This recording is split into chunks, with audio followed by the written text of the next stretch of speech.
राधे राधे सीताराम जय श्री राम। जो कहना है कह लो। अब ऋण का आगाज हो चुका है और बहुत कम समय बचा है क्लास 10th के एग्ज़ाम में। तो आपके डिमांड के मुताबिक हम सबसे पहले अपलोड कर रहे हैं पृष्ठीय क्षेत्रफल और आयतन, क्योंकि कल पोल हुआ था और पोल में अधिक वोट आई थी कि पृष्ठीय क्षेत्रफल और आयतन के बीवीडी ऑब्जेक्टिव करा दीजिए। तो हमारा नियम है कि सबसे पहले हम कंसेप्ट को समझाते हैं और उसके बाद ऑब्जेक्टिव्स को लेके चलते हैं। आज ही ऑब्जेक्टिव अपलोड करूँगा इस वीडियो के जस्ट तुरंत देर बाद। तो हमारा चैनल NCERT अभी तक आपने सब्सक्राइब नहीं किया है तो आप सब्सक्राइब कर लो और वीडियो को लाइक करना बिल्कुल ना भूलो। ये हमारा चैनल लोगो है, नेम है चैनल का। और आज का टॉपिक है हमारा पृष्ठीय क्षेत्रफल और आयतन। सबसे पहले हम कंसेप्ट में समझते हैं कि होते कौन कौन सी चीज़ है, इसमें करना क्या होता है। उसके बाद फार्मूला कुछ जानेंगे और कुछ ट्रिक को समझेंगे और बना देंगे इसको।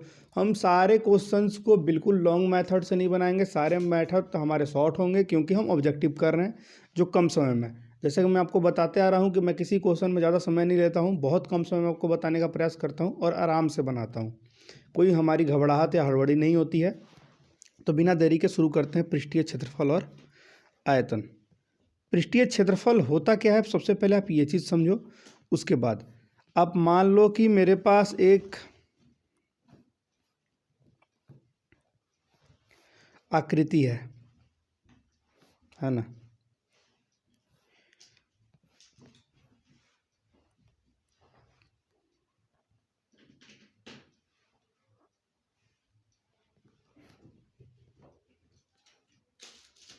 और ये मान लो कि एक आकृति है जिसको हमने एक नाम दे दिया घन। ये एक आकृति है जिसका हमने नाम दे दिया घन। अब इसमें होता क्या क्या चीज़ है ये आप समझ लीजिए। अगर इसके ऊपरी सतह की बात करेगा, ऊपर का ढक्कन का बात करेगा, मान लो ये सब ऊपर की बात करेगा, अगर ऊपर वाले भाग को, तो उसे कहते हैं हम पृष्ठ। उसे हम कहते हैं पृष्ठ, है ना। और अगर अंदर का पृष्ठ और ऊपर का पृष्ठ दोनों सीट का बात करेगा तो हम उसे कहते हैं संपूर्ण पृष्ठ, टोटल सरफेस।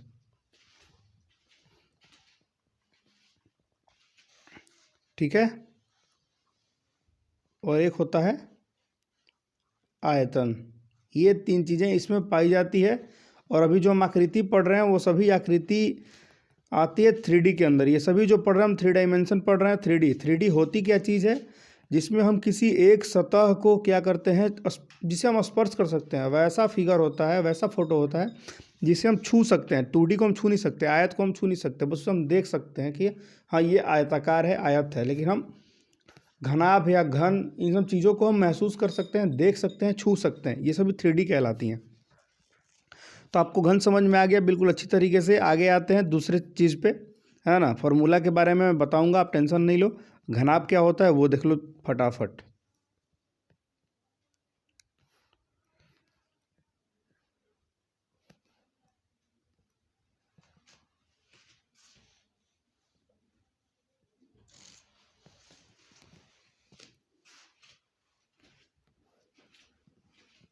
घन जो होता है वर्गों के मिलने से बनता है और घनाभ जो होता है वो आयतों के मिलने से बनता है। ठीक है, इसे कहते हैं घनाभ। इसमें भी जस्ट लाइक जैसे घन होते हैं वैसे ही इसमें भी होता है। घनाभ का पृष्ठ होता है, संपूर्ण पृष्ठ होता है और आयतन होता है ना। घनाभ आपने सीख लिया। अब आते हैं थोड़ा आगे। अब आप सीखो शंकु।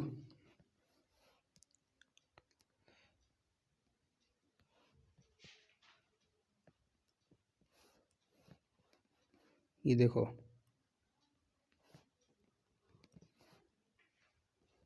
एक त्रिभुज जैसी आकृति होती है और नीचे से इसका जो सतह होता है वो वृत्ताकार होता है और इसे कहते हैं हम शंकु। इसका नाम है शंकु। ठीक है। इसमें क्या होता है, तो इसमें होता है ऊंचाई।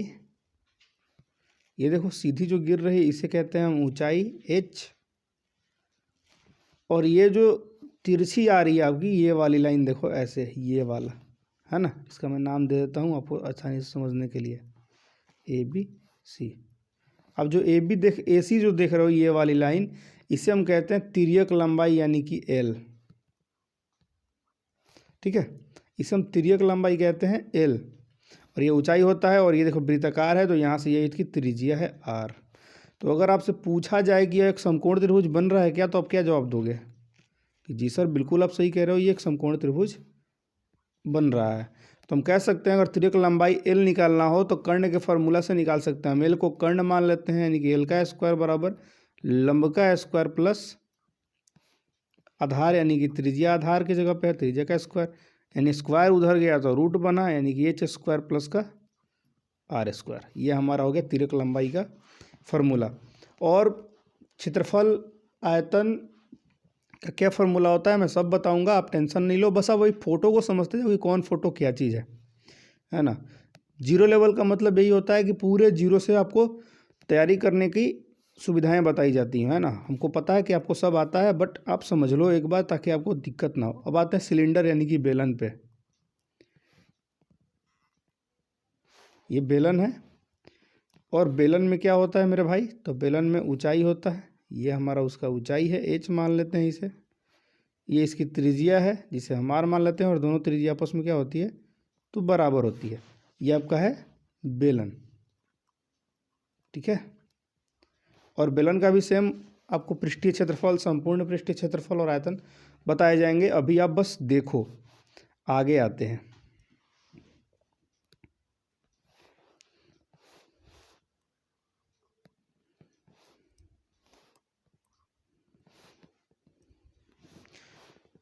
गोला, अभी जो हम देख रहे हैं यह वृत्त नहीं है, यह गोला है। और गोला एक ठोस आकृति होता है, जैसे फुटबॉल हो गया, गेंद हो गया, और भी बहुत सारे चीज़ हैं, है ना। गोलाकार कंचे हो गए जो हमें कहते हैं अपने बिहार की भाषा में गोली, एली, वो सभी चीज़। तो इसमें भी वृत्त की जैसी ही होती है त्रिज्या, लेकिन यह ठोस आकृति होती है, ठीक है। ये चीज़ इसमें त्रिज्या भी होता है, और दुगना कर देंगे तो वो व्यास हो जाएगा, है ना, यानी डी बराबर 2r।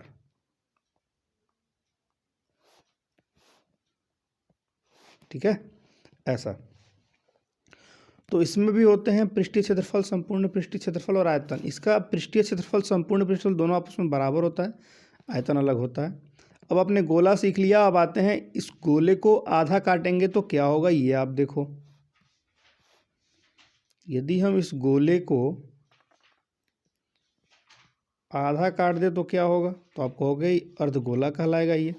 तो अर्धगोले का भी जैसा ऐसा होता है, वैसे ही अर्धगोले का भी आर होता है ना। ये यहाँ से ये भी आर ही है ना, ये देखो ये भी आर ही कहलाएगा।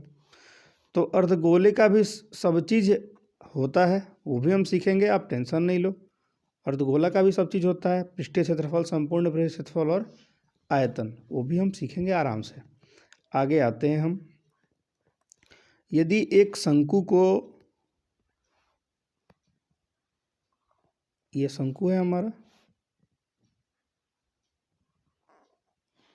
यदि हम एक शंकु को आधे भाग से काट दें यहाँ से, है ना, एक शंकु को हमने क्या किया कि आधे भाग से काट दिया, ये देखो, तो ये जो बना ये कहलाएगा हमारा छिन्नक। वैसे ऑब्जेक्टिव में मैं छिन्नक से कोई लेना देना नहीं है, लेकिन आपको मैं बस फोटो दिखा दे रहा हूँ। ये हमारा कहलाएगा यहाँ से आर, ये कहला, इसे हम कहेंगे बड़ा वाला आर, क्योंकि बड़ा वाला त्रिज्या है, या छोटा वाला आर, इसे हम आर कहेंगे। और ये इन सब की ऊंचाई, इसे छिन्नक कहते हैं। इसका भी सब कुछ होता है सेम टू सेम, बट इससे हमें कोई लेना देना नहीं है, बस इसका फॉर्मूला आप याद कर लोगे, बाकी कुछ नहीं। तो उम्मीद है सारे फोटो आपको बारी बारी से समझ में आ गया होगा, है ना। मैंने सारे फोटो आपको समझा दिए, घन का समझा दिया, घनाभ समझा दिया, सभी को हमने देख लिया है। घन हो गया, घनाभ हो गया, शंकु हो गया, बेलन हो गया, और अर्धगोला हो गया, गोला हो गया, छिन्नक हो गया, सभी चीज़ हो गया, बारीकी से हमने देख लिया है। अब चलते हैं थोड़ा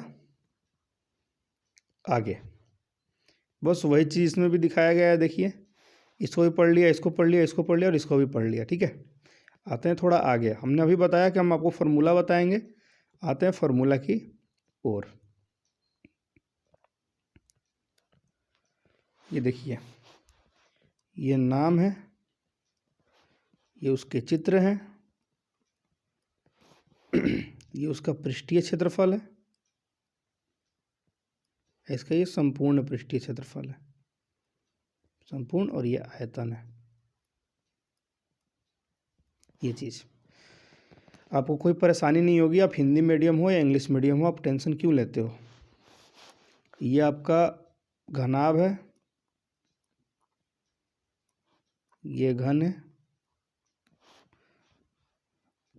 ये बेलन है, ये शंकु है,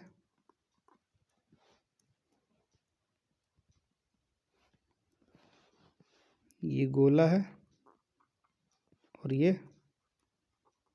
अर्धगोला है। और भी है क्या? नहीं। चलो ध्यान दो सभी। यदि बात करें घनाभ के पृष्ठीय क्षेत्रफल की, तो आपको पता है घनाभ का पृष्ठीय क्षेत्रफल सिर्फ ऊपर वाला भाग है, तो उसका फॉर्मूला आपका क्या बनेगा, आप ये देखो फटाफट। तो उसका फॉर्मूला बनेगा आपका